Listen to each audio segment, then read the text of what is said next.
Hello there, it's midweek. You're watching the Pulse on the JoyNews channel. Individual bond holders just have up to 6 days to secure an exemption in the government's domestic debt exchange program as the deadline nears. Of course, as government and the Ghana Bankers Association have secured a deal and the terms for their participation, we're exploring the dynamics for individual bondholders with investment banker Kweku Adoboli, who will be my guest here on the Pulse. And don't forget that the dust is yet to settle on this very matter. Happenings in Parliament. The NDC is yet to come to terms with the removal of Haruna Idrisu as the minority leader. Of course, there are NDC MPs who are contesting this very decision and wondering why the party is taking a decision that's been described as ill-timed and democratic, and one that has the tendency to sow the court of disunity within the NDC. We would explore all the matters and take you to the Tamale South constituency. Who did they consult? We are practicing a democracy, and this NDC, nobody in NDC is bigger than the NDC. I have never seen any parliament where a leadership of that parliament, particularly the caucus of the parliament, leadership is imposed on the caucus. What they should have done was to consult us. Well, don't forget that our focus is still on the NDC's minority shakeup, but we're talking about the public sector as well. Don't forget that we're equally looking at the bloated size of employment in that sector. The Fair Wages and Salaries Commission is this afternoon serving notice to all heads of institutions that it will crack their whip on persons who fail to eliminate ghost names from the payroll. We'll also talk about a freeze on the public sector employment.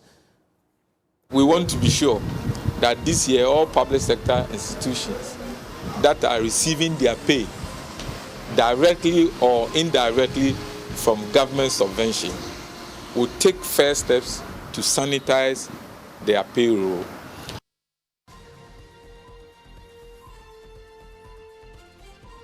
Well, so don't forget that all of these issues will feature here on The Pulse. The Pulse, as always, is brought to you by Global Communities, Dignilu, Affordable Safe Sanitation. I'm Blessed Sogah. The Pulse, as always, is live on DSTV channel 421, Go TV channel 144. JoyNews is independent, fearless, and credible. Welcome to The Pulse.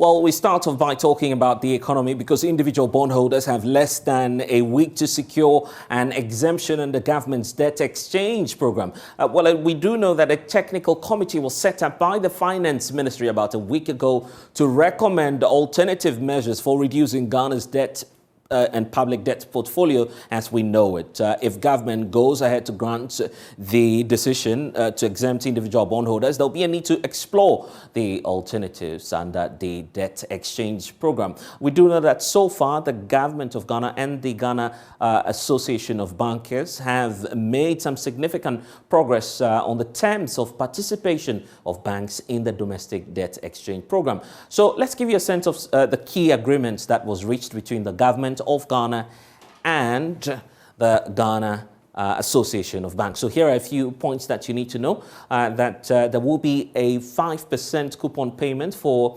2023, single coupon rates for each of the 12 new bonds, resulting in an effective coupon rate of some 9%. There will equally be clarity on the operational framework and terms of access to the Ghana Financial Stability Fund and all clauses in the exchange memorandum that empowers the Republic to, at its role discretion, to vary the terms of the exchange will be removed as well or amended as we're getting indications on. So these are some of the highlights of what it is that the government government has reached with the Ghana Association of Bankers. But the individual bondholders are the ones making that last appeal, asking government to exempt them together with pensioners. Let's listen to convener of the Individual Bondholders Forum, Senor Jose, who's been making a passionate appeal at the time the technical committee was formed at the Finance Ministry.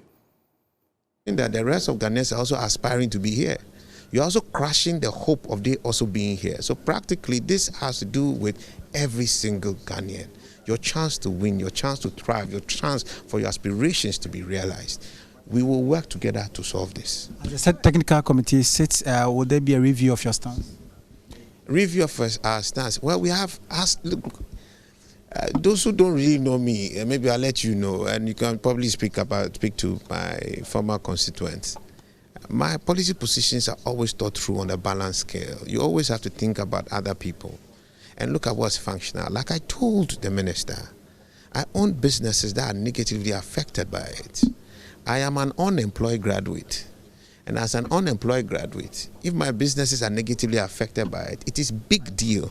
But considering the challenges he has at hand, I've accepted and authorized my businesses to subject themselves to this DDE. My problem is that you can't extend that to individuals because the implications are catastrophic. If you put it at a bank, you have come up with some forbearances, financial stability fund. You are giving them options. There is no option for your hunger. There is no option for your inability to pay for your dialysis. The option is go a begging.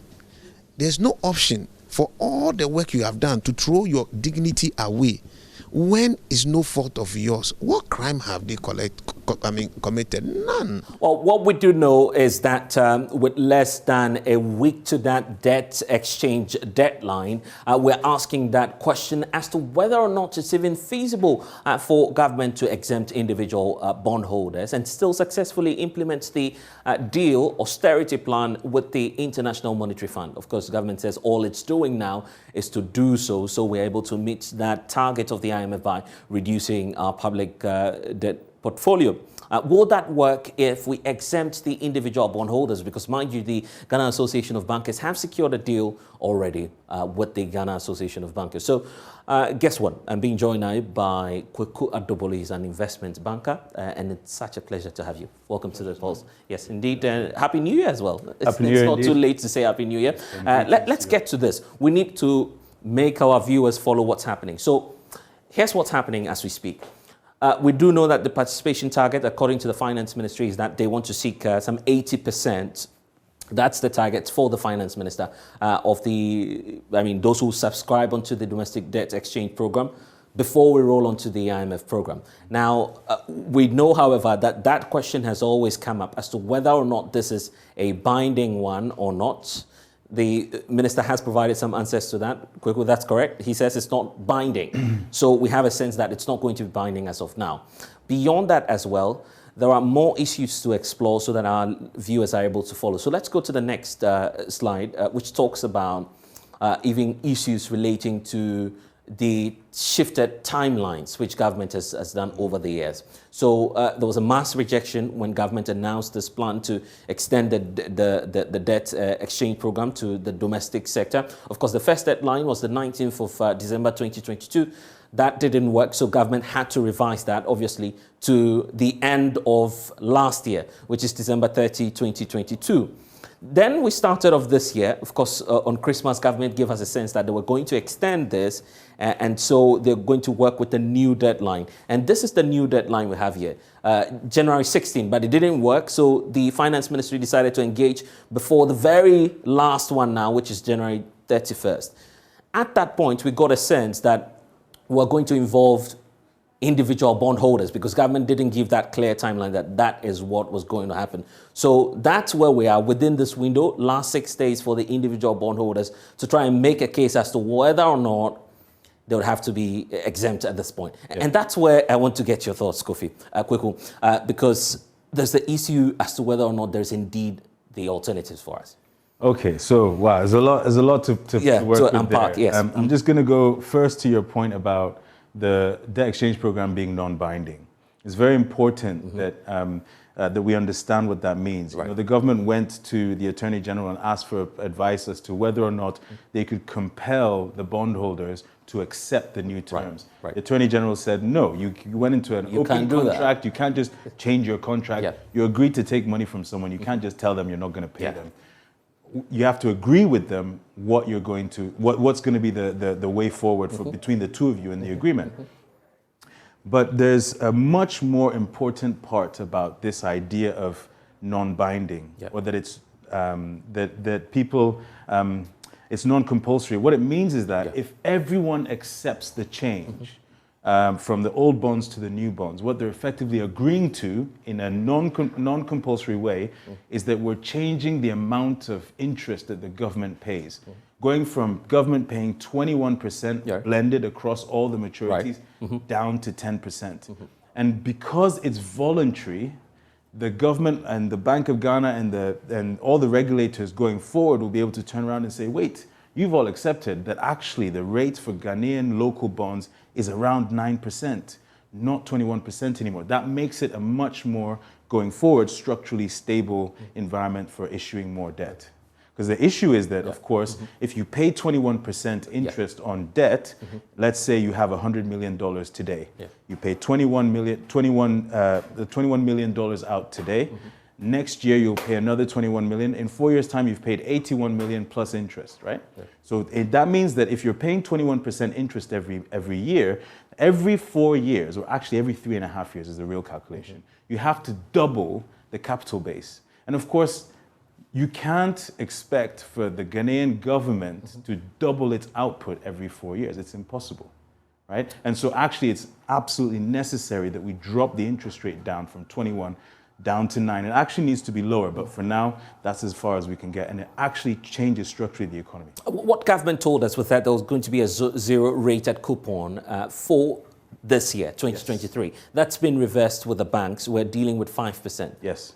Is that going to compound the problem? No, I think that's actually, so one of the most difficult parts of the new terms that the government was offering was that it said it was not going to pay any coupon this year. Now, it's really difficult for an economy in which all the institutions use government paper for income, whether it's pensions, whether it's insurance companies, whether it's banks. The pensions, for example, are 73% invested in government paper. That's way too much of our risk. And like the entire pension risk of all the workers be invested in the government. It's like you work for the government pays you, then you give your money to the government to give you more interest. That's like concentrating all your risk in the government. If something goes wrong, then you're doomed. Waboka. That's where we are now, right? So now what's going to happen is because the government can no longer pay 21%, everyone's going to accept that we can't give the government our money anymore because it's not going to pay us 21%. This is called crowding out, right? So the government, because it was paying so much money in interest, was crowding out the rest of the economy. Nobody else was getting money to do anything.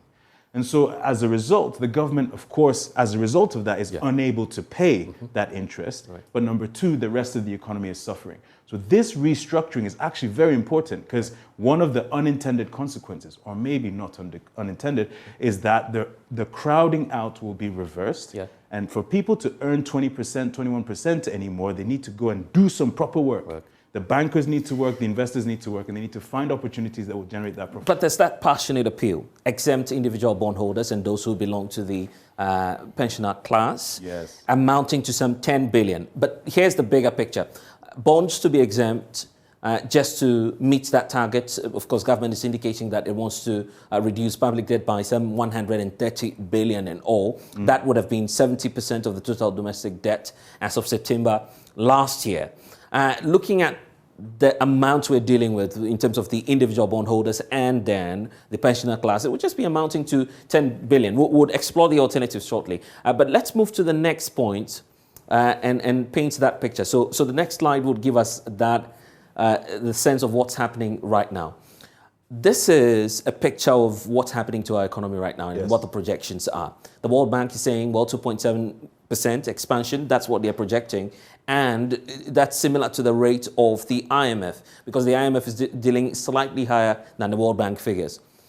Looking at where we are now, it appears that it will have a total impact on what's going to happen to inflation as well. We'll be the 5th highest in Africa. Why is this the case? Sorry, why will inflation? Yeah, be so because high? there's a corresponding effect on the general price of goods and services. It's still going to be relatively high, 20%. So, I mean, if inflation averages to 20%, that's a good thing because Right. we've already had such a high rate of inflation over the last 54.1 as of Right, so we're last- now at 54 year on year from December. Right. And the reason the inflation has been so high has been this sort of unanchoring of the cedi, this accelerated devaluation that we saw last year. If there's a deal, if there's an IMF deal and there's dollars flowing in, what happens is that the cedi stabilizes and that then puts a lid on inflation. If we can move back to 20% inflation, eventually get back to 10%-ish inflation, and there's the scope for it to be better than that. But for now, the key is if you can get to 20% inflation as opposed to 50, then I think people in the country will start to feel more confident again in business activity. But I guess the projection has been done based on projections that would have been running the austerity plan with the IMF by then. Yes. So the projection is done based on the drivers of cedi devaluation. The drivers of cedi devaluation are basically increases in interest rates outside of the country, so you developed markets interest rates, but also on dollar outflows out of the country, weakening the cedi. And that prediction is based on what all the IMF factoring is in all dealing those with. things. Okay, so here's where the whole argument is about the pensioner class, those who are the aged, who are really worried about their investment, and the individual bondholders. I'm so surprised that the total amount of the bonds will be giving us some 8 billion Ghana cedis. That's what it's amounting to in terms of the total amount. But when it comes to those who belong to the pension class, we know of the Esla and Dachi bonds as well. As you were talking about, we are putting all of them into the bonds as well. So if you put the two together, we're coming to 10.32 billion. The question is, can we really exempt these people? And how do we make up for that figure? A great question. Right. So the total exposure of Ghana's bond is 180 billion. Yeah. The total exposure to Ghana's domestic debt is $180 billion. The government is trying to get to 80% to claim success, but that's a number that's just been decided, right? Yeah, puts around. So it's kind of open to some movement. Yeah. I suspect, considering that the IMF and the World Bank are so keen for Ghana to go through what's called the common framework, the G20 common framework, and the fact that Ghana has become a poster child for how to resolve these types of frontier market debt issues, I suspect that the IMF and the World Bank would be willing to accept some kind of fudge around 75 to 70%. Now, if that's the case, that means the government has a bit more room, right? So the individual bondholders are worth, I think, about 6%. Yeah. The pension funds are worth about 6%. Which is way less. Which is way less than you expected. And then the foreign holders of Ghana local debt are about 9%. Right. So those together is 20%, roughly, 21%. Yeah. Right? So if you can get some of them across the line, then you might get above 70%. Of what benefit will it be to the government if we still go ahead and touch those bonds? So here's the deal, right? Ultimately, if you have to understand what is structurally happening. Right. What is structurally happening is that everyone needs to get on the bus, which says a government cannot pay 21% interest. So those holdouts, wealthy individual bondholders or pension holders who've worked all their lives and committed their money to the government, they all have to accept that in an investment environment, you have to make your decisions and not concentrate your investments. And in this case, everyone has concentrated their investments because there's a structural problem. So the government is trying to get people to move across so that we can have a more sustainable picture going forward. We'll pay you interest, we'll have government bonds, but we're only going to pay you 9-10%. I think that ultimately there will be some people who will be exempted. And I suspect they'll be exempted on maybe on welfare terms. So we could say there's a threshold below which you're exempted. So let's say if you have 250,000 cedis worth of government bonds, then you're exempted. We'll allow that to Everything above goes through the process. And we're doing it purely because you're a senior citizen, you've contributed your whole life, and actually we can afford to make sure that you're well. So is government between a rock and a hard place? I mean, to the extent that they can't even do anything about this? Well, Try and work with the figures a bit, allow the exemption? I think that the government is doing something about it. The conversations that are happening now, which have resulted, by the way, in some pretty good improvements to the terms. Okay, so now they're paying a 5% coupon, right? For 2023. And everyone has agreed that the new blended rate is going to be 9% after 2023. So you've got some. The new framework is actually pretty clear already. Right. If you get some extra additional exemptions inside it, that's great. The one thing I would like to say is that it's very important that people understand if you actually choose to exchange your debt, right, then you benefit from the fact that the balance of people, the 80% who are accepting the debt exchange program, ultimately are going to come back to the market, right? They're going to bring their money back to the market into the new instruments. So the new instruments will start to appreciate, right? It's happened every single time. It happened in Greece in 2012 when they restructured after the Eurozone debt crisis. It happened in Jamaica 2010, 2013 when they restructured, when they had 140% debt to GDP. Right. It happened in the Latin American debt crisis. Every single time you restructure these bonds. Why? Because money wants a return. And guess what? Despite the current state of Ghana, the reality is we're on a trajectory. If you go back 10 years and look at the skyline of Accra, for example, Ghana is a different country in just 10 years. So you have this cyclical pressure because we borrow too much money and then become, we enter a period of being unstable because there's a balance of payments problem. That happens every 7 years because of the structure of our economy. And investors know that. So that's why they demand very high returns, right? 20%, 21%. Right. But the problem is paying those returns causes the problem. So when the problem comes and it becomes unstable, they then have to decide whether to agree to the change. Okay, I want us to deal with the alternatives. Then we get back to the Jamaican example because that's the most recent government has been relying on. Yeah. But some have pointed to our expenditure, capital expenditure, as one of the alternatives that we could explore in terms of doing the exemptions. So right from 2018, it's been shooting up in terms of our expenditure to where we are now, 2023. The projection, according to the budget estimate, is that we may be spending some 27+ billion Ghana cedis on capital expenditure. Yeah. The belief is, well, because of the political cost, you don't want to totally say, well, I won't spend on capital expenditure. Yeah. So slash that by 50%, you'll still be dealing with some 15 billion plus on capital expenditure and exempt the individual bond holders. Is that a feasible way out? Okay, first thing I'd say is that this number divided by 2 is roughly 8.5. 16 plus 8.5 is 24. So most of this growth, most of this from here to here is because of the devaluation in the city. Most of these capex expenditures are priced something we weren't looking at. Right, so this is a city number. So a lot of that is because of the devaluation of the city. That's neither here nor there, actually. In truth, the government, you're right, the government needs to go and look in the budget. And it needs to look for projects which haven't been started yet, which have been budgeted for. Projects which can be delayed, projects which have a bit of money spent, but we can delay them. Those, they need to look, there will be projects in the budget that they can find to reduce this, let's go with the 22. Okay, so you want us to do with... To reduce that number. With this amount. I mean, it doesn't matter, but you can reduce the number because the point is that, remember, after this battle, right, with the local bondholders, there's another battle with the external bondholders, and they'll be looking at what the local bondholders are doing. At the moment, the local bondholders are agreeing to quite a large loss, which means that the Eurobonds might get cut, like 80% haircut, right? Based on what the local bond guys are accepting.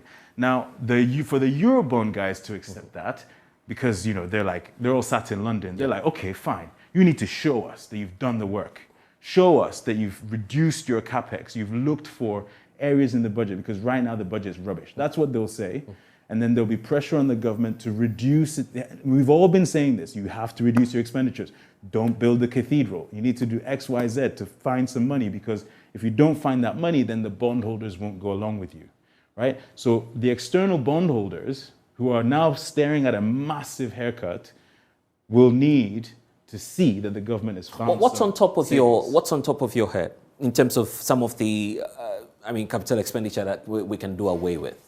Well, first of all, stop the cathedral, right? You want the cathedral? It's an option. It's an important one because everyone is sat here going, we need to invest in things that result in immediate productive capital returns, right? Things that improve our productive capacity. The cathedral could improve tourism, but the amount of money we have to spend to get there means that we shouldn't do it right now. And everyone's saying it, even they themselves, a couple of the trustees have come and said, maybe we should pause it for whatever reason they've said, right? So there's the cathedral. I suspect that there are, like we've been saying the same things for months and months and months now. A review of free SHS is important. And a review to In fact, I was just about to go there because beyond this, and we'll show that to you shortly, government has some flagship projects that they are running. Yes. So let's get to the flagship projects then. In terms of the budgetary allocation, here's a sense of how we've been spending over the years. 2020, 2021, 2022, it dropped a bit in 2021, but we're shooting up to 9.2 billion Ghana cedis, which is equally close to that amount of 10 billion that the individual bondholders are looking for a way out exemption. So do we go ahead, take away the free SHS, take away the one district, one factory, and some of these policy measures? I'm not saying that you can get rid of 10 billion cedis, right? Because again, remember, this number and this number are linked through the devaluation of the cedi, right? Most of these expenditures, our flagship programs, are priced in dollars. So there's probably about 5 million cedis of this, which is due to cedi devaluation. No, which is due to cedi devaluation, right? So already this number, unless it's not been adjusted properly, factors for cedi devaluation. So already they've taken some projects out, but they haven't told us properly what those projects are. The number should be bigger. If this is a cedi number in the new budget, then it should be bigger than this, but it's not. How about taking a bit of this and a bit on the capital expenditure? I think that you can take a bit out. I mean, absolutely, but what are we really talking about? We're talking about across the board, realistically, you might achieve $1 billion of savings across expenditures. Any more than that, and you're actually hurting the country. Remember, not only have you restructured the bonds, so you're paying, and everyone is invested in government paper, right?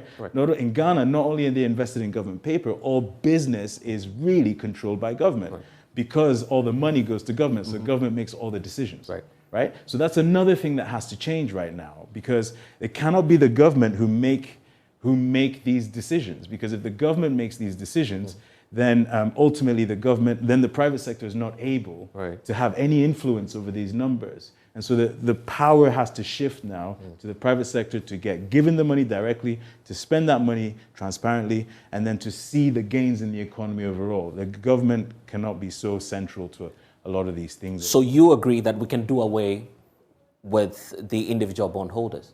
Like I say, I think... What do you see happening? I suspect that what's going to happen is that the individual bondholders are now going to be the leading lights that promote the agreement between the Ghana Association of Bankers and the government, right? Because now I suspect that what will happen is that everyone should start to fall in line now. They've been given a 5% coupon for this year, which means now they have some income. The banks can earn some money in servicing those corporate actions. And that will be very helpful for making sure that there's some capital flowing through the economy. And I think now that they've agreed to pay that coupon, it's a big offer to give them 5% instead of 0. Shows you that the government's negotiation strategy, which was to go for 0 and then force everyone to come to 5, it seems to have been. The next chapter would be the external debt portfolio. We'll get to that, but let's do the comparative analysis of what happens elsewhere. Government has often talked about what's happening in Jamaica, for example. Are we following the blueprint as supposed to be? So I mean, no process is identical, obviously, because every situation is unique, the environment as well as the patient themselves. So in this case, there is some following of the Jamaican process, but not fully. Remember that the government basically was behind the curve on deciding to go to the IMF all of last year. Oh, we should have gone earlier. Yeah, all of last year kept saying, oh, we're not going to go, we're not going to go, we're not going to go, we're not going to go. Even in June, we're not going to go, which meant that they were behind the curve. As soon as they decided to go, Now you're against time. If you had gone in January or if you'd gone in September of 2021, then you'd have had plenty of time to come to an agreement and include everyone and have a conversation about what's the right thing and what philosophically is actually happening here. But because there was no time, they had no choice. They went to the external consultants. The external consultant says, this is the pathway. And then they go, okay, right, and throw it to the people and see if they'll bite, knowing full well it's like 3 weeks to Christmas. It's dirty December. Everyone needs to chill Wants to spend, yeah. So we'll make sure that we get to Christmas with a bit of confidence, right? We show that we've got a plan. The city will strengthen. Then the pensioners come. They're like, whoa, exempt us. Yeah. And the government goes, okay, fine, we'll exempt you. Knowing full well that we come back in January and have the proper conversation. I think that the feeling of not being consulted by all the various players is because of that timing. And now that they've all sat around the table, most have now sat around the table, they can now see eye to eye. I reckon they can see where the government, Charlie, the situation is rough, right? There's 4 weeks left. After 4 weeks, there'll be no money left for imports. So it's really important. Now, that's why the cocoa board thing happened over the weekend, right? Because ultimately, they need to send a message. Charlie, there's no money. Let's get this deal done. If they don't agree in the next week, then what will happen is that the next extension takes us beyond the deadline that would allow us to get to the IMF executive board, which would mean that the IMF will not be able to make a decision before March. And if they can't make a decision before March, then it'll be June, and we can't afford to get to June. If we don't get a deal, we run out of dollars, then we're looking at this acceleration of the crisis where you don't have money for petrol, there's just a shortage of dollars, CD goes to 20, it's a nightmare. The big intervention here will be the IMF bailout. Yes. Government is targeting the first quarter of this year. Is that your projection as well? I think it's crucial that we get an agreement before March because if we don't, we'll run out of dollars. If we run out of dollars, then we're in Sri Lanka's boat from last year. Do you fear that we may get there? I think that people's minds should be sharpened by the fact that the CD has gone from 8 in December back to 13 in January. That's a huge move, right? So it went from 15 to 8 and back to 13. That's the market saying, Charlie, we need a solution. We need it fast because otherwise we're going to go back to 15, to 16, to 18, to 20 if we don't move. But honestly, if we don't get this deal done, then everyone will be stuck because where do we get the dollars from? You need a bilateral agreement just to go and buy petrol. It's not going to work. So everyone needs to sharpen their minds. You've traded in London. Yes. What are some of the best practices there to adopt? Best practices for who? Well, at least looking at the situation in which we find ourselves. I think that it depends from which which stakeholder you're talking about. Okay. If it's the government, the best practice to adopt now is one of full clarity and full communication. And do it with your chest out. Do it confidently. This is the path we've chosen to take. Everybody come with us. Let's, of course, we're including you, but let's go. But we're doing. You're looking at the next elections, don't forget. It's not just the next elections. There's a huge argument to come with the external bondholders. And the external bondholders will look to the Ghanaian local bondholders for their cue.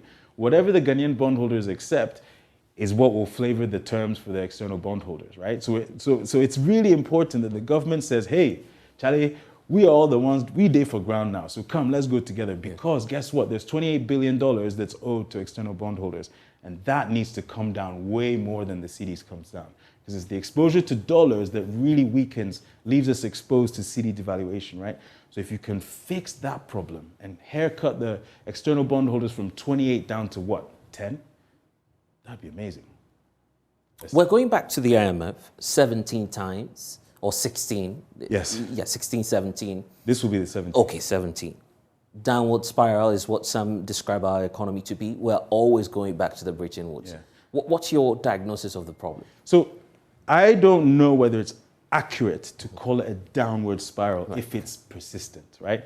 It is the structure of our economy. And why?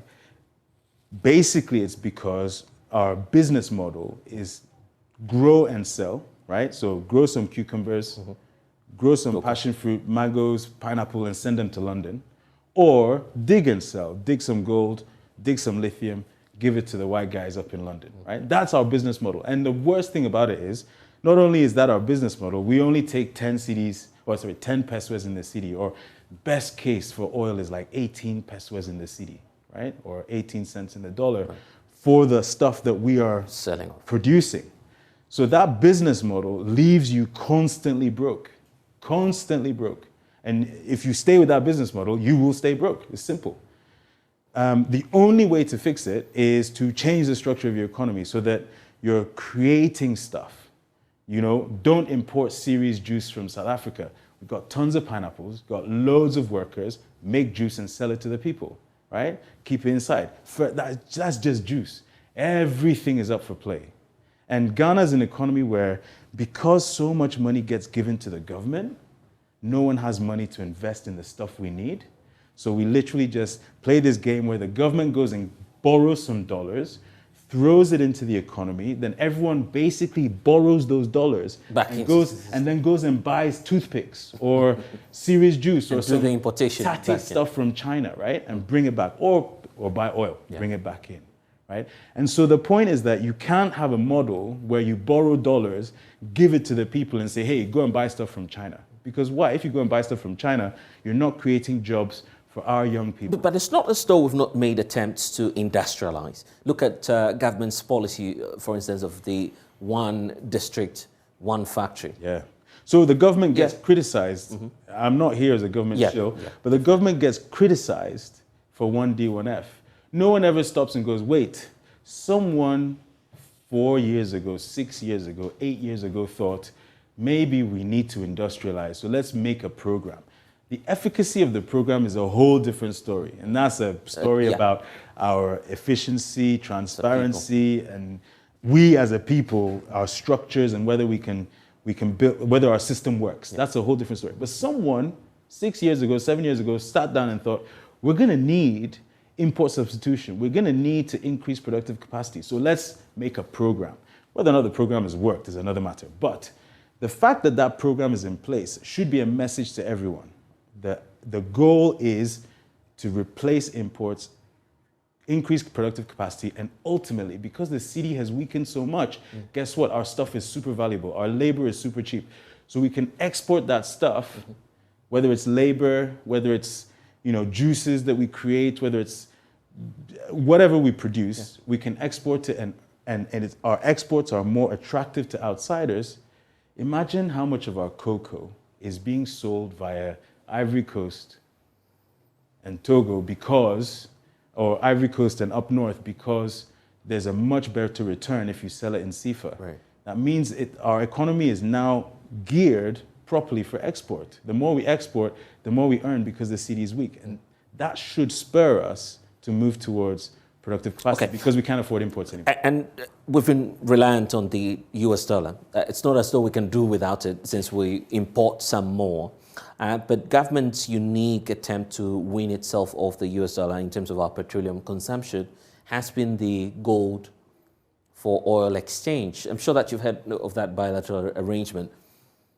Is it sustainable in the first place? Well, first of all, the way you frame the question suggests that we have to accept that the dollarization of our economy is the way it's going to be, right? Because, every business holder, I myself am one, I own a dollar account at my bank. So in theory, when I earn CDs, I could just go to the bank and say, give me dollars, and put it in my dollar account. That's the dollarization of the account, right? Everything, all the earnings, all the safety, everything is in dollars.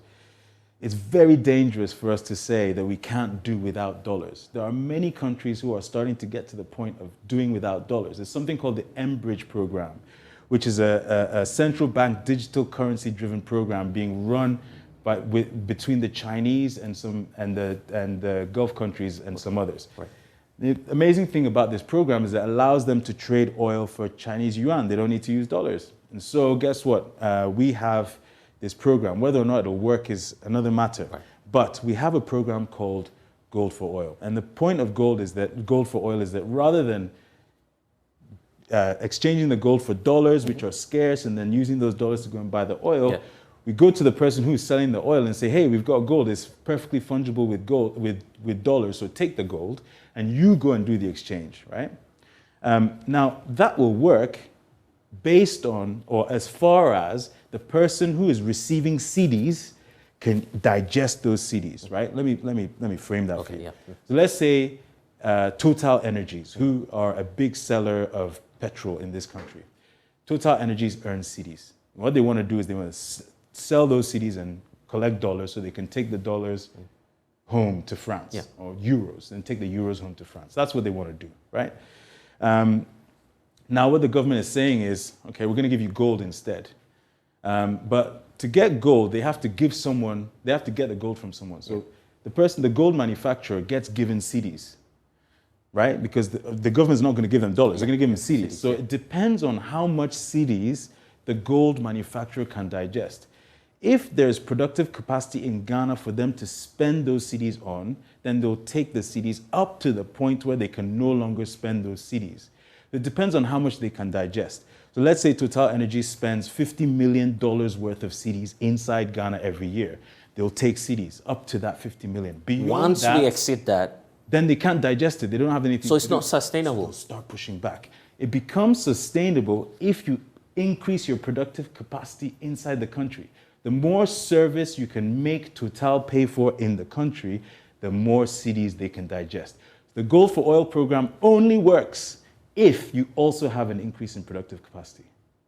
And you have to do it carefully so you don't get to the point where they can't digest the cedis anymore. It's not a foregone conclusion. It has to be handled with care, well, as with all tools, right?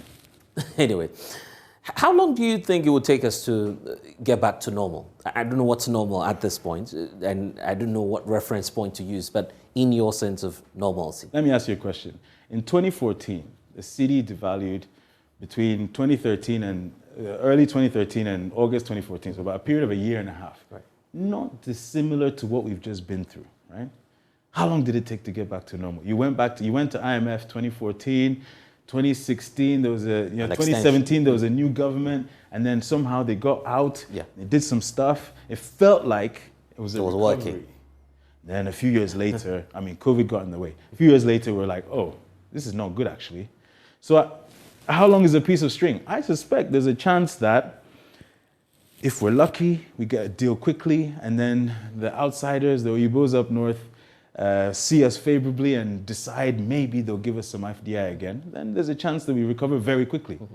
The thing to remember about Ghana is we're talking about an IMF deal that's going to give us $3 billion. $3 billion is change, is petty change. It's not enough. Small monies, right? And the whole economy has been ground to a halt on $3 billion. So if you can find small bits of money, 500 million will go a long way. Like we saw it over Christmas. I don't know how much dollars the Bank of Ghana had, but the small that they had managed to swing the cedi from 15 to 8. It doesn't take a lot. So there's the long game of get the 3 billion, which is not a lot, and then you have to find some other monies, right? So maybe you go and find some bilateral partners, maybe the guys in the Gulf, and you say, hey, we need not just gold we can give you, bring some money so we can increase the amount of gold. You can go to Saudi, you can go to Dubai, I don't know. Everybody's looking for places to invest. They also need raw materials. This is, after all, a commodity boom that we're in. So, Charlie, we're in actually a very powerful position. Once we get our heads around, sort this deal out, get the IMF in, and then the recovery can be very fast. Very fast. Is there something that you're hoping government will do besides relying on the IMF? The government is responsible for creating the bedrock for business activity, for economic activity. That needs to be where all their focus is. No longer should government be responsible for making all the economic decisions, spending decisions. They should be focused on how do we create the bedrock, right? And everything now is, and to be fair to them, they're kind of making the sounds like they are, right? Talking about strengthening the cedi, gold for oil, talking about import substitution and stopping the advancing of dollars for imports of certain things. There's a rice revolution going on, increasing the amount of rice being grown in Ghana. Let's come back in 10 years and let's see. 10 years, right? How much rice is Ghana growing? Are we growing enough to export? Then we can assess these guys. Right now, it just looks like a big black hole and no one really knows what's going on. But if you want to know what's happening in Ghana, you have to go forward 10 years and then look back and say, oh, wow, okay, despite all of the cyclical up and downs and the pain and the suffering and the cedi devaluation, despite all of that, this is the development pathway that we've been on, and it looks like that development pathway is consistent. Fine brain. But the argument is you don't avail yourself, and I'm not just talking about you, but about the others who have similar, capacity to turn things around. So that's why I'm asking you that question. Are you willing to avail yourself, for instance, if need be, for you to support our economic recovery program? Well, look, I have to defend myself. I think I am availing myself. Okay, so I'm Asasi Radio. I have a radio show on Thursday nights, 7 o'clock every night. Come and listen, please. We talk about these issues deep and we make it accessible. My goal is to help every Ghanaian really understand this stuff to an extent that you wouldn't understand in London or anywhere else in the world. Because guess what? As a developing nation, our people need to understand economics more than they do. I have a juice company. I make juice, so I employ people to actually produce stuff, and then to try and live this lifestyle of trying to contribute to my country by creating jobs and producing stuff locally that hopefully eventually we can export and go and earn fat pounds from London. That would be nice. So I'm here, and I'm here right now, talking to you. You're lovely people. Anyway, Kuku, it's been a pleasure having you here on the Pulse, and I'm sure that we'll have you from time to time so we can talk about issues relating to the economy. Kuku Adobole is an investment banker here on the Pulse. And stay with us. When we return, we'll talk about the shake-up in the NDC's minority in Parliament. We'll take you to the Tamale South constituency, where the supporters of the minority leader, Haruna Idrisu, have been holding a press conference asking the leadership of the NDC to reverse the decision. They consult. We are practicing a democracy. And this NDC, nobody in NDC is bigger than the NDC. I have never seen any parliament where a leadership of that parliament, particularly the caucus of the parliament, leadership is imposed on the caucus. What they should have done was to consult us.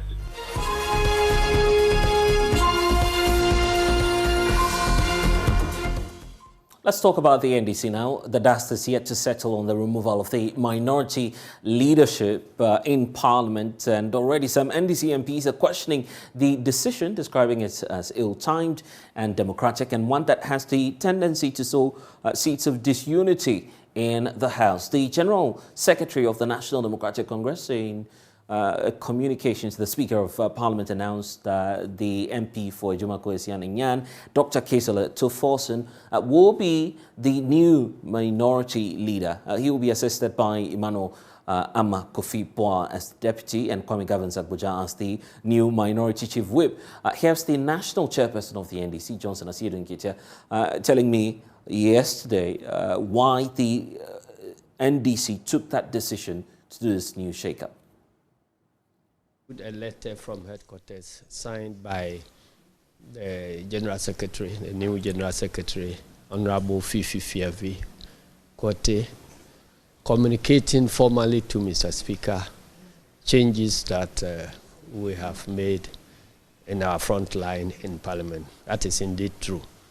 And the new changes will bring on board Dr. Kesela Toforson as the new minority leader, Honorable Amma Kofi-Boa as the new deputy minority leader, and Honorable Governors Kwame Agboja as the new chief whip. And then we maintained Honorable Doyo Ganza and Honorable Ahmed Ibrahim. So this make up the new list of leadership in Parliament. There's the obvious question as to why the NDC is taking the decision now. We started reorganization of our structures to be able to position ourselves to fight election 2024. And in terms of why, it means what it tells you is that the only constant thing in nature is change. And so since the environment is changing, leadership and many other things must change along the new environment. We know, for instance, that going into election 2024, the economy is going to be the major battleground. And so many of the debates and other discussions will focus on the economy. So we better put your best man in the economy forward. And that is what we've done. And then we also looked at energy, you know, this petroleum and electricity challenges. And so we needed to settle on Kofi Amabua, our former minister, to be the deputy minority leader. Well, so that's Johnson Asidu Nketia there. We'll be having some brief analysis on this shortly. But I want to tell you about what's happening in the constituency, Tamale South, which happens to be the area where the minority leader has a lot of influence. He's the serving MP there because the coalition of NDC youth groups have described the changes made in Parliament by the party as an act of tyranny and an autocratic decision that cannot be happening in a party calling itself a democratic party. So let's listen to the concerns of the youth group there. We wish to state emphatically that this is not just shameful, harmful and even wicked decision taken by party executive, but also a practice of tyranny and autocratic in democratic dispensation by Mr. Asidu Nketia and Fifth Koti. Mr. Asidu Nketia, in his quest to defend his unpopular, self-seeking and wicked decision, stated that they did this on the basis of regional balance. If we may ask, why was Honorable Ahmed Ibrahim from Banda maintained? Is it because he is from the same region with Asidu Nketia? Ladies and gentlemen of the press, another question is, why was Honorable James Aveji replaced with Honorable Abuja? Both of them are from Volta region of Ghana. We wish to further ask, if John Mahama is elected as a flag bearer of the great NDC at a Congress, is he going to change Professor Jane Opoku as a running mate? If it is no, the question is, which region is Honorable Atufosin and Jane Nana Opoku from? Another unfortunate and unattainable explanation offered by Mr. Asidu Nketia is that they need people with background of economy to lead our party in Parliament, which we find it unreasonable because if it is people with background on economy that should be chosen as leaders, then His Excellency John Dramani Mahama must also be replaced at a Congress because equally not an economist.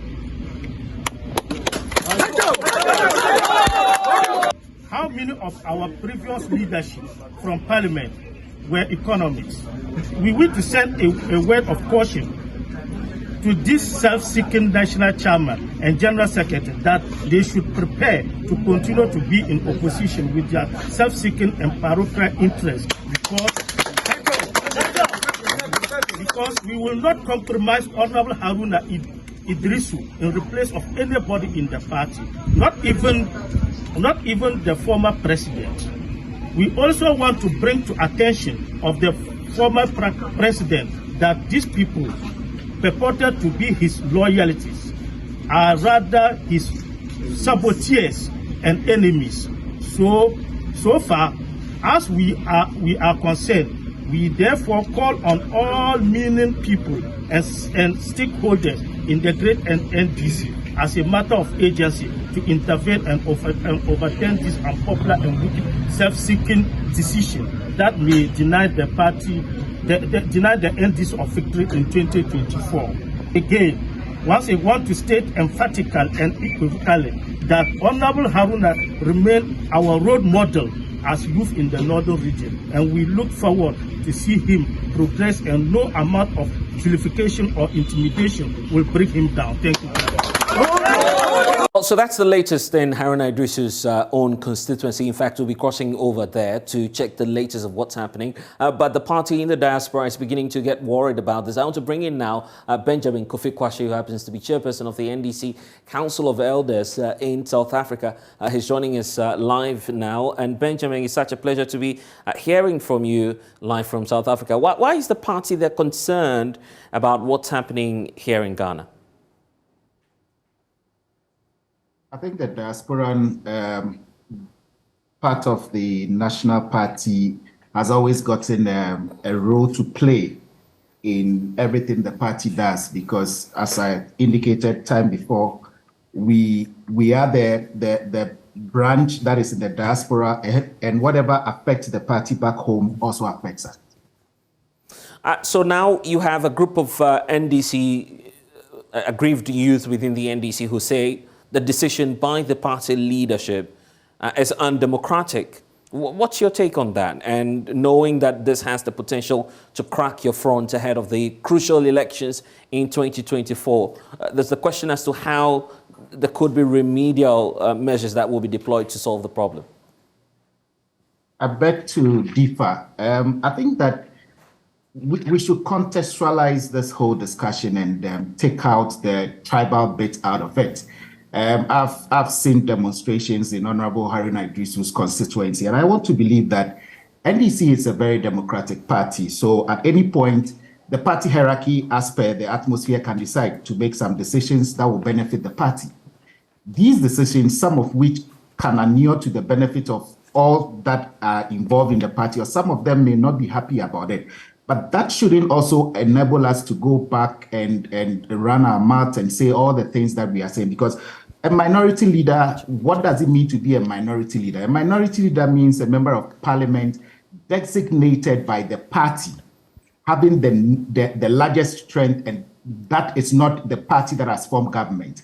Honorable Haruna Idrisu, we believe, is a brilliant leader, and I'm sure that the minority caucus worked together with him to give him that limelight that he had. And I'm sure if we could give the same to the current leadership, the party has spoken. I'm told in the communique this morning by the General Secretary that all that mattered in the party were consulted. And so I believe that even though some have their challenges and their differences, with time, we should all rally behind the party and ensure that we gear up for election 2024.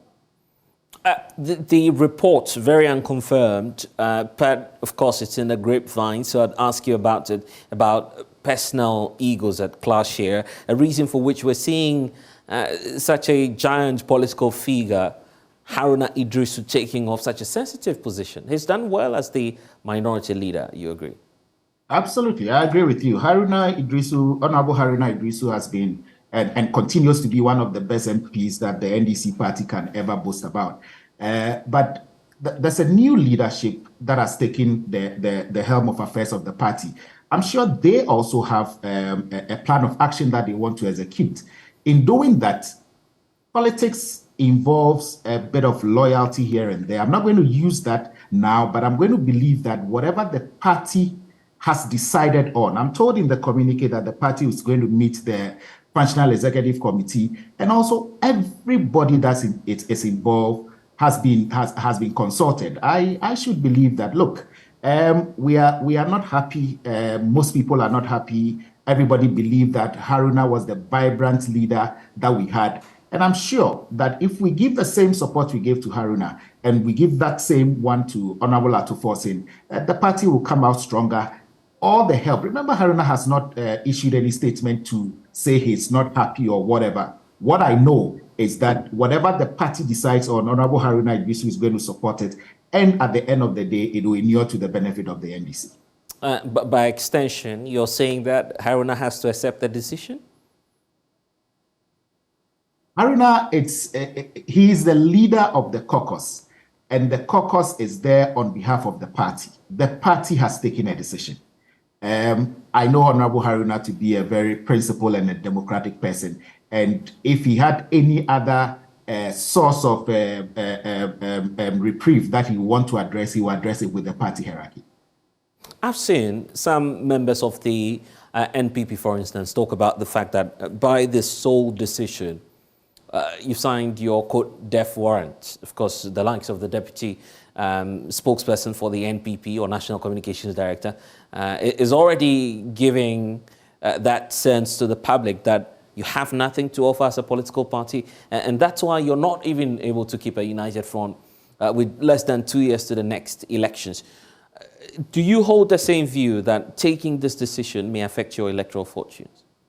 It won't affect it. It will never affect us. You see, I've been in politics for long to see that anytime the NPP talks about things that happen in the NDC and they cry more than the NDC party, it definitely means that whatever decision has been taken, they know. We went to Congress to elect new executives. What didn't the NPP say? What didn't the NPP say? They said all sort of things, and we ended up electing this crop of executives. They went quiet. Today, we've elected leadership in parliament. They are all around saying, no, this is a disaster. This is whatever. I think that the disaster that we have as a country is the Nana Addo Bawumia administration.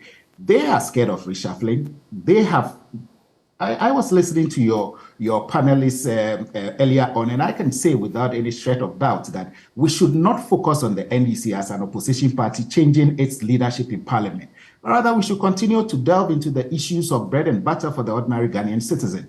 The Auditor General's report is there. They are all running away from it. The NPP communicators, the ministers, nobody is talking about the Auditor General's report, but everybody now believes that we should talk about the NDC change in parliament. Is this not a misplaced priority? Yeah, and I guess you're making that exact point about the timing and why many feel that in spite of all of these challenges that we're facing as a nation, the NDC, having very astute politicians at the helm of affairs, will decide to do a reshuffle now. Yes, because the party has got its own agenda towards winning election 2024. It's a timeline. The party is following a guideline.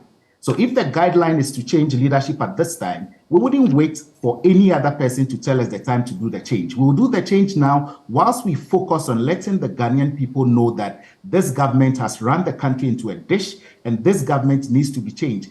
Irrespective of whatever happens at our front of the caucus in parliament, the NDC will rise stronger, united, and they would be able to see through the agenda that we all want to see a change in government and for the Ghanaian people to be saved from these current hardships that we are facing.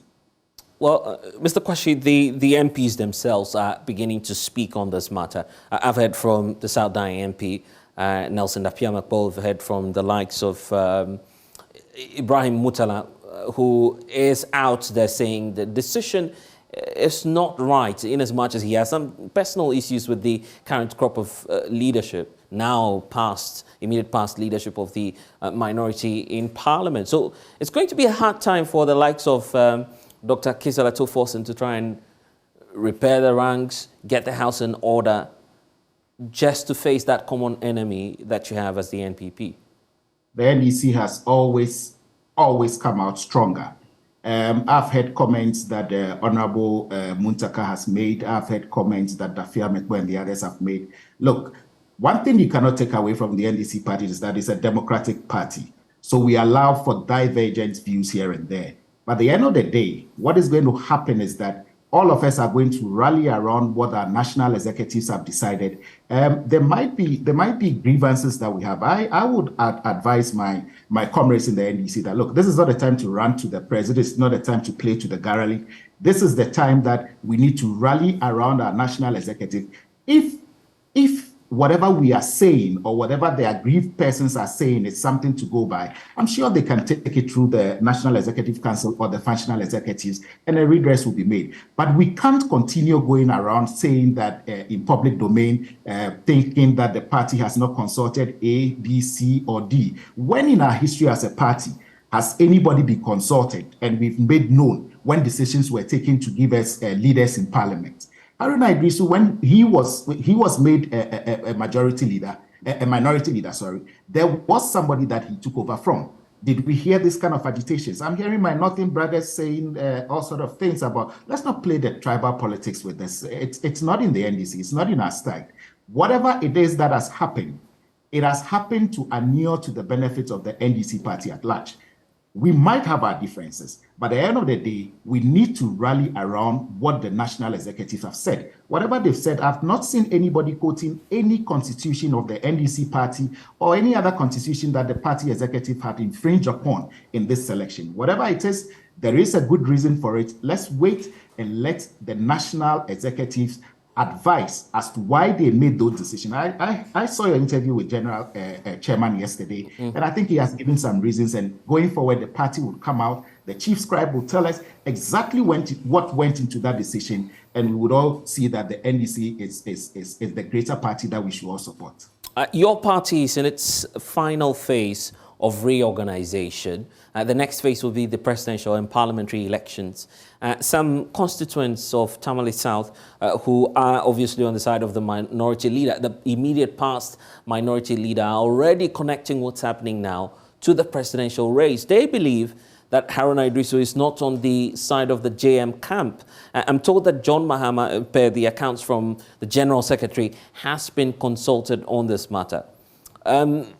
The constituents, and I'll get to the question shortly. The constituents go ahead to say that if Johnson Asiedu Nkita is telling us that Haruna Iddrisu is not fitting enough to deal with the economic challenges that are confronting the nation as of now, then do same to John Mahama, because he's not an economist.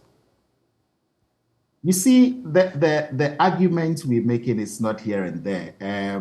President Mahama is going for an election to be elected or otherwise by Congress on the presidential ticket of the party. Honorable Haruna Iddrisu, it's also an appointed person that got that position by the party caucus itself.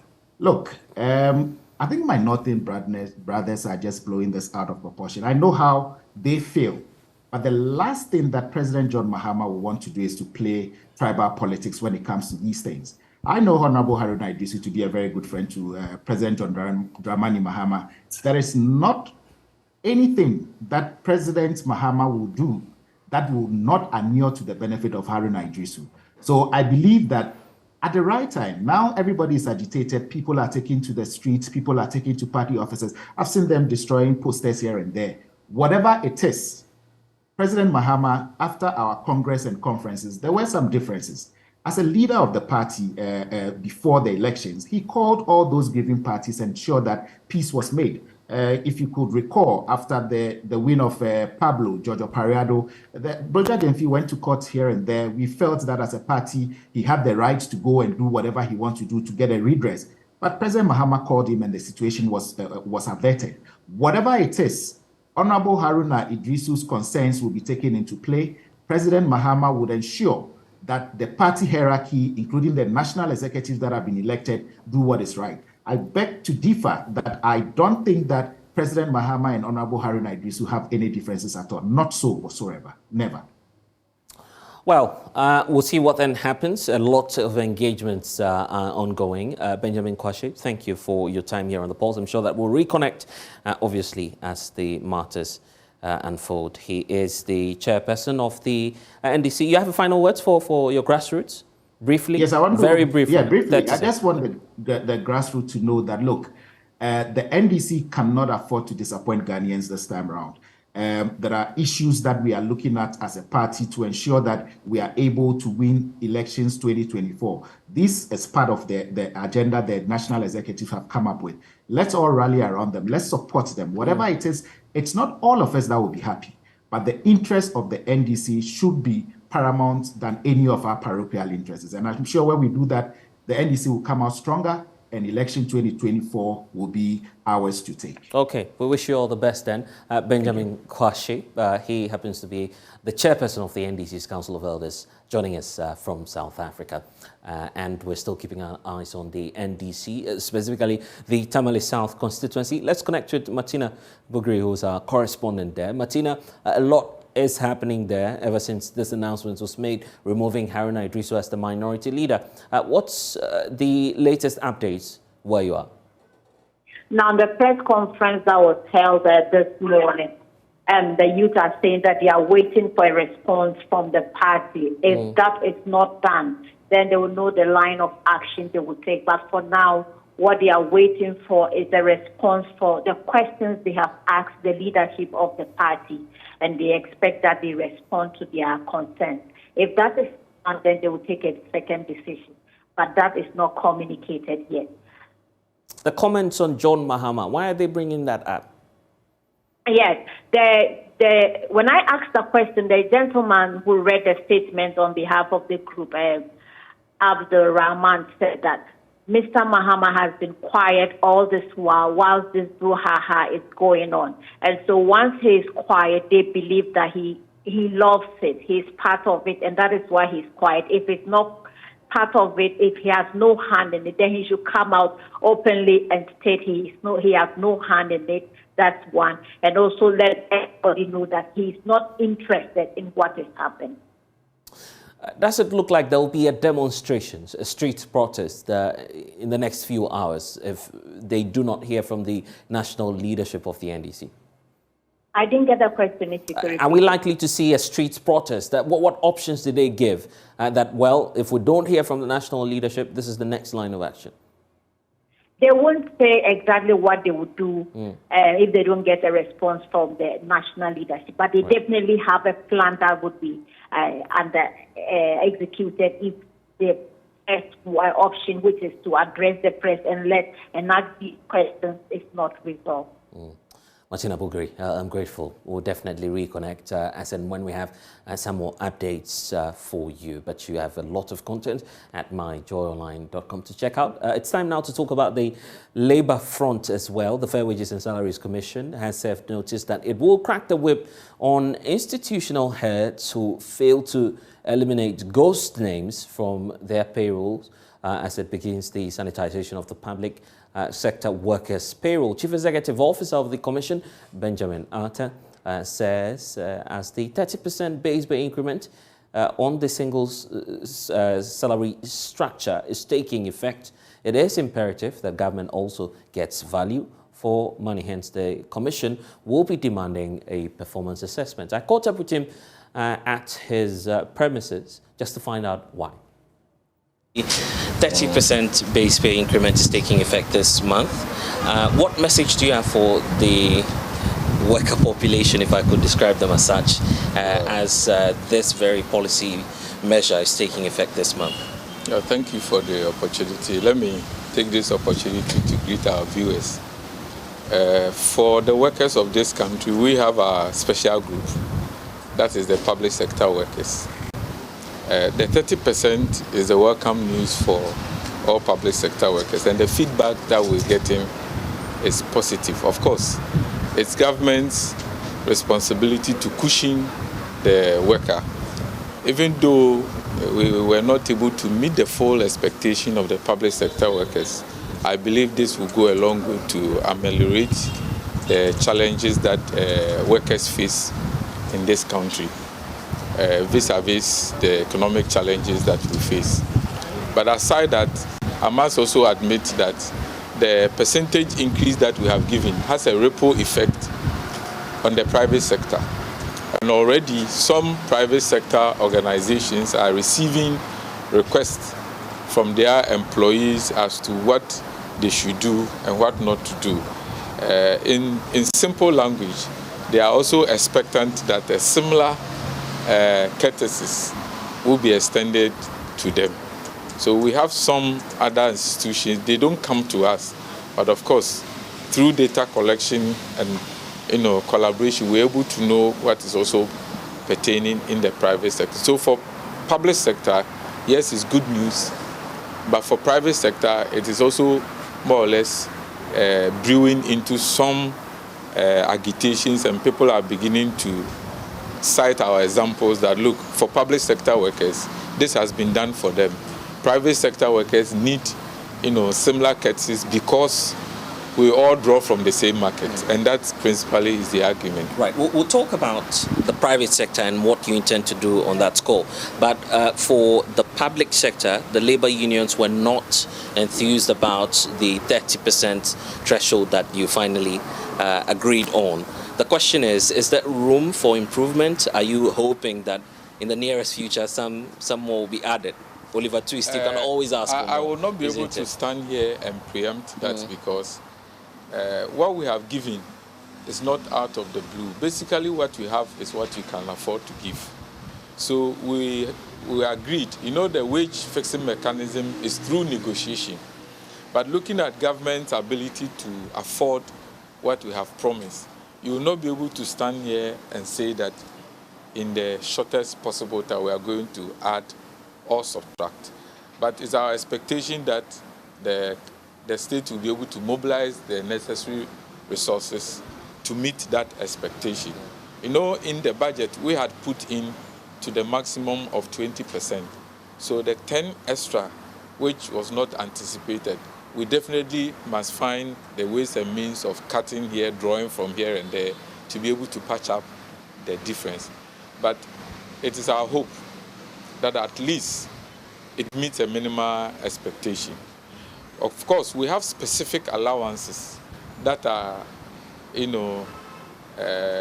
specific to institutions. So when you hear the base pay, it's basically for the entire public sector, especially for those who are on the single spine.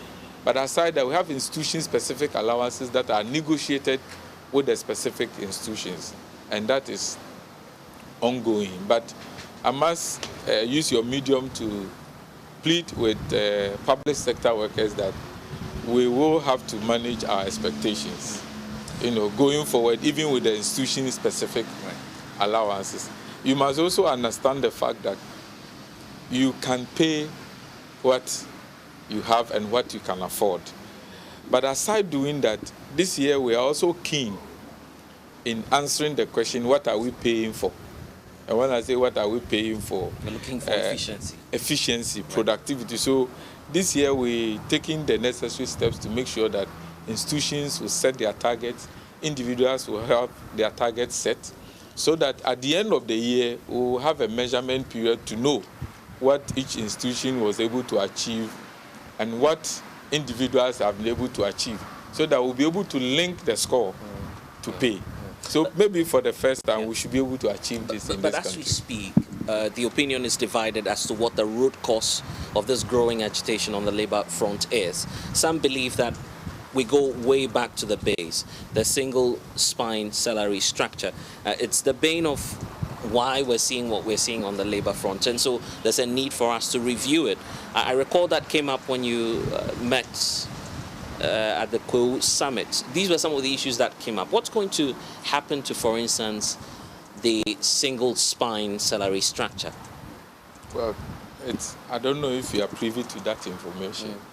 True to government's commitment, the National Tripartite Committee set up a committee made up of government team, reps from employers association, and then organized labor. And we've gone very far with the review process. So the report is yet to be delivered to the sector minister and hopefully forwarded to cabinet.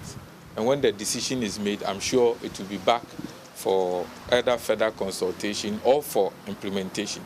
So true to our commitment, some activities have been undertaken. So we are waiting the report. What timelines are you working with? We are not. I'm a member of the committee, right. And the committee is under the auspices of National Tripartite Committee, chaired by the sector minister. So I will not be able to give you such commitment because I'm only a member of the committee. But I can say that there is a commitment on the part of all the parties to actually get the single spine pay policy review, because being the implementers, we also see one or two challenges that we need to address, which we have laid before the committee. So it's one thing that I think we are also capable of doing. Referring to that communique, yes. In that same communique, we agreed that fair wages should take steps and government should take steps to ensure that pay is linked to productivity. And that is the language we have now. So we want to be sure that that leg of our agreement is equally, implemented. How do you intend to measure that efficiency in the public sector? Many say it's a task that you may not be able to complete for us, in the shortest possible time. For us, our target is not the efficiency. Yeah.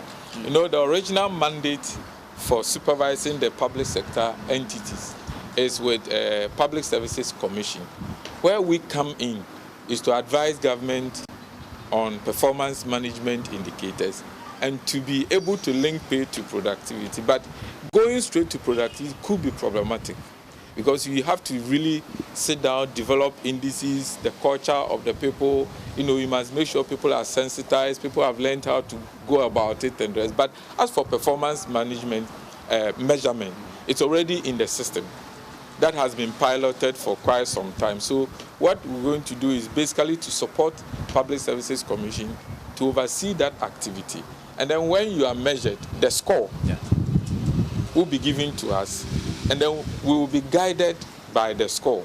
Because there's a pay structure that you need to move on.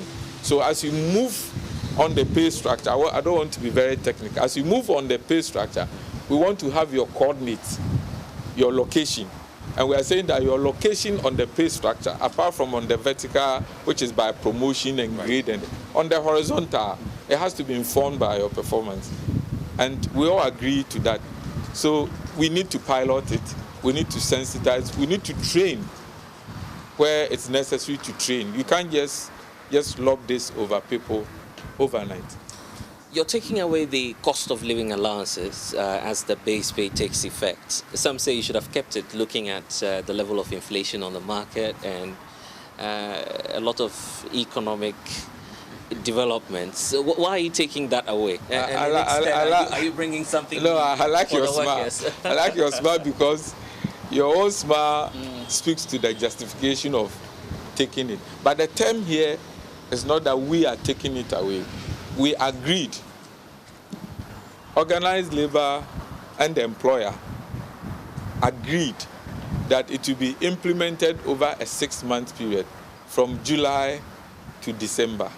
So we have only respected the agreement that we have had. We have not taken anything away. We agreed that from July to December, whilst we wait to fix the base pay issues, that will persist to cushion the people. So once the base pay, the father has come home, the others must give way, and that is what has happened. So there was no question as to whether it can be taken away or not be taken away. It's by agreement that it has expired. Basically, that is what has happened. The new year is here, 2023, and you have a lot on your table. For instance, the teacher unions are asking for their professional development allowance, a lot of concerns coming to your table. How do you intend to deal with some of these concerns? I mean, starting off. Okay. So the teachers. It's not the teacher unions who are asking for the professional development allowance. It's the non-teaching staff. Non-teaching staff, okay. It's the non-teaching. It's just for the sake of our viewers. Yes. It's the non-teaching staff. If you look at some of these demands, not speaking specifically to what we have put on the table, if you want to look at all these demands and you want to look at what we have to do this year on our plate, you will realize that we have a lot to do, because that is only one union that we need to deal with. There are several other unions that have collective bargaining certificates that we also have to, deal with them. Currently, as we speak, we have had the first meeting with the Registered Nurses and Midwives Association, preparing towards negotiating their condition of service. The teacher unions, the pre-tertiary teacher unions, have served notice already. Ghana Medical Association has also served notice already. And a number of them have equally served notice that this year there's a need to engage. But aside what us for, we also have other mandates that we haven't exercised too well in times past, that this year we want to also focus on that. And that has to do with payroll monitoring. We want to be sure that this year all public sector institutions that are receiving their pay directly or indirectly from government subvention will take first steps to sanitize their payroll. And that is to say, you want to that the ghosts yes, we want to make sure that the ghost names belong to the cemetery on the payroll. The payroll has two chambers, where the living must be and where the debt or the ghost must be. There are people who are deserving of certain allowances that through administrative errors and the rest are not benefiting. Through the payroll monitoring, we want to ensure that they are benefiting. There are others who are not deserving of certain allowances that they enjoy. And I want to give you a key example. It is possible that you are being given a vehicle maintenance allowance. Possibly you have sold the vehicle to another person. You no longer own the vehicle, and yet that stays on our books. So we want to be sure that we'll sanitize the system. But let me take this opportunity to appeal to heads of all public sector institutions that even before fair wages comes to you, try as much as possible to sanitize your payroll, because it's of cost to the state. Already we have people who are working and working actively who might deserve better pay. So if we're able to save the one that we are giving to those who are not working, and we share it for those who are working hard, it will serve as a motivation for them to give up their best. So we want to be sure that those working and deserve better will also have the better pay that they always deserve, and not those who are not working but are enjoying, from public sector pay. So we want to be able to do that. There are people who are dead and might be staying on the payroll. Some people might have even abandoned posts, and for a couple of months they will still persist on the payroll. Apart from that, you have people who have resigned that for a number of months might still be on the payroll. Let me give you a typical example. If a teacher in, say, Nanton resigns, like any other district, that teacher must send the resignation letter to the district office. The district director or officer in charge would take some steps and forward it to the region. And possibly by the time that letter travels all the way to the headquarters, a month or two would have passed. And that individual for that 1 month or two will be taking pay. Because if you are not sure, you can't also take away the pay of people. So you must be very sure. So within this transition period, you realize that somebody will be taking pay. You have some people who might be dead, but who has reported it immediately, who has shown evidence. And for 1 month, at least that individual still is on the payroll. And when you release that pay, it becomes very difficult to take it back. So we want to be sure that the system is sanitized. And those of us who are also working, we must also justify why we are being paid. So the payroll monitoring aspect is there, and then the performance management monitoring and making sure that linking pay to performance is also active, is also there. So we want to ensure that at least we will do our best from the point of view of fair wages to ensure that the public sector is becoming, performance driven. Okay. So we know that as a country, we're moving into austerity with the International Monetary Fund. The finance minister has announced that there may be a freeze on public sector employment. Some say, as the Fair Wages and Salaries Commission, you'd have to complement that by even taking a look at the system itself and how bloated it is. What steps are you likely to take in furtherance of that move? Yeah, thank you. I think this question goes beyond our mandates.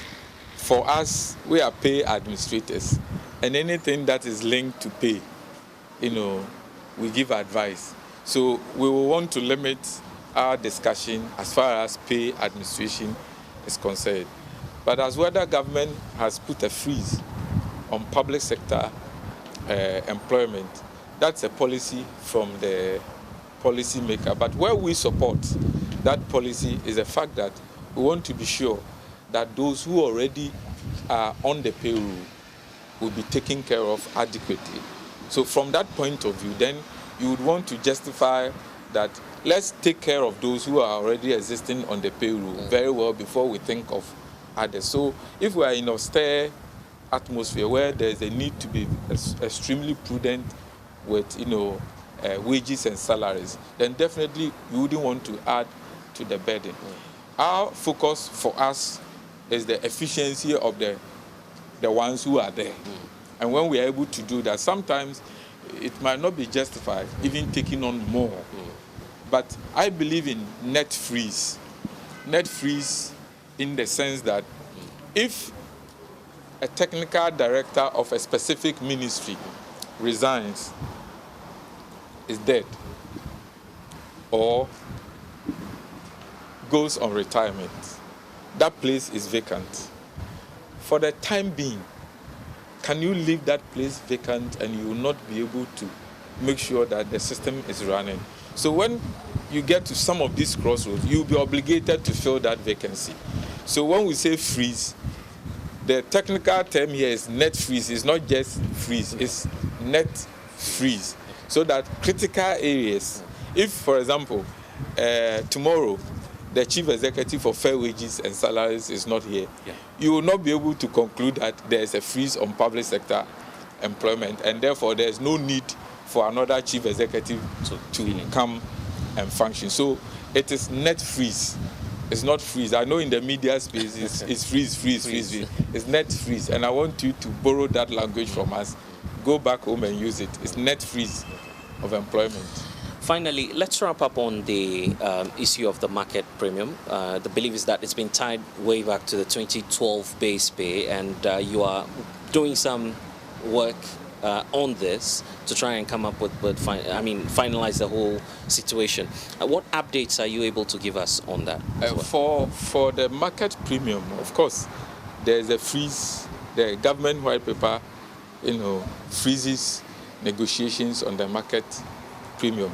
But what is of essence, maybe for purposes of education, is that the appropriate survey has been done. And as we speak, it's been sent to the sector ministry. Of course, be sure to watch a playback of that interaction with Benjamin Arthur, Chief Executive of the Fair Wages and Salaries Commission, on all of our online platforms and on social media. But it's a wrap here on The Pulse. I'm Blessed Sogah.